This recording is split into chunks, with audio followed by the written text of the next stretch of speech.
Bu o narahatlığı deməyə əsas verir ki, Paşinyanın komandası və onun rəhbərlik etdiyi Ermənistan yeni müharibə istəmir. İlkin başlanğıc, yəni münaqişəyə təzədən qayıtmaq, ermənilərin ora köçməsi, münaqişənin yenidən alovlanması deməkdir.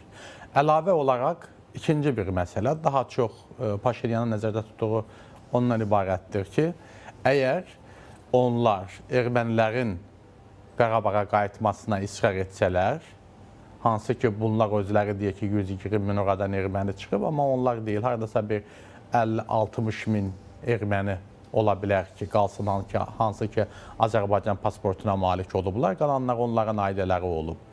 Bunun müqabilində Azərbaycan da elə bugün də tələb edir ki, Azərbaycanlılar da özlərinin dədə-baba yurduna, Qərbi Azərbaycana qayıtmalıdırlar. İndi onlar Qərbi Azərbaycan termini təbii ki, qəbul etmirlər. Mən də bunu bir təxribat üçün demirəm. Sadəcə Ermənistanda Azərbaycanlılar dədə-baba yurdları kimi yaşayıblar orada. Onlar da tələb edir ki, biz də Qarabağda dədə-baba yurdu qurmuşuq. Amma Azərbaycanlıların sayı 300 mindən çoxdur.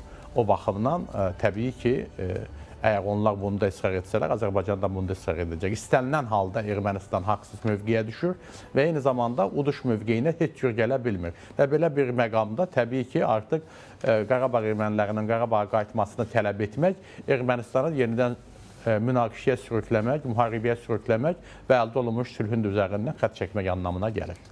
Razi bəy, biz əslində Göyçə Sevan məsələsindən danışmışıq, amma Paşinyanın orada səsləndirdiyi bir fikir, düşünürəm ki, ayrıca müzakirəyə ehtiyac duyulan yanaşmadır. Deyir ki, əgər parlamentdə dırnaqarası Dağlıq Qarabağ bayraqları asılacaqsa, o zaman Azərbaycan da belə fikirlər irəli sürəcək. Yəni, Paşinyan əslində deməyə çalışır ki, biz bütün bu məsələləri, keçmiş dırnaqarası Dağlıq Qarabağ istiqamətində olan açıqlamaları, bayraqların qaldırılması, söhbət qondarma bayraqların qaldırılmasından gedir.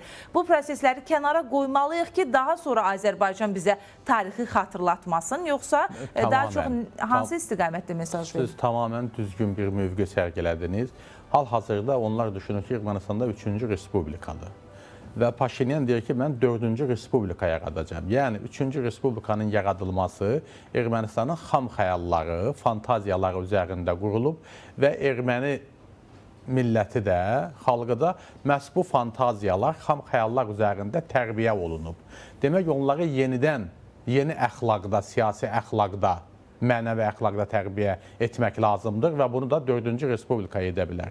Bunun üçün nə lazımdır? Ermənistanın konstitusiyası bütövlükdə dəyişməlidir. İndi orada bizim bir tələbimiz var ki, Azərbaycanın ərazi bütövlüyünə olan o istinad aradan qaldırılsın. Amma bununla bərabər tək orada Azərbaycanla bağlı məsələ deyil. Ümumiyyətlə, Ermənistanın, hal-hazırdakı Ermənistanın siyasi müxalifəti, Ermənistanın bir çox ziyalıları, təşkilatları belə bir fikirdədirlər ki, ümumiyyətlə, dünya Ermənistandan yaranıb.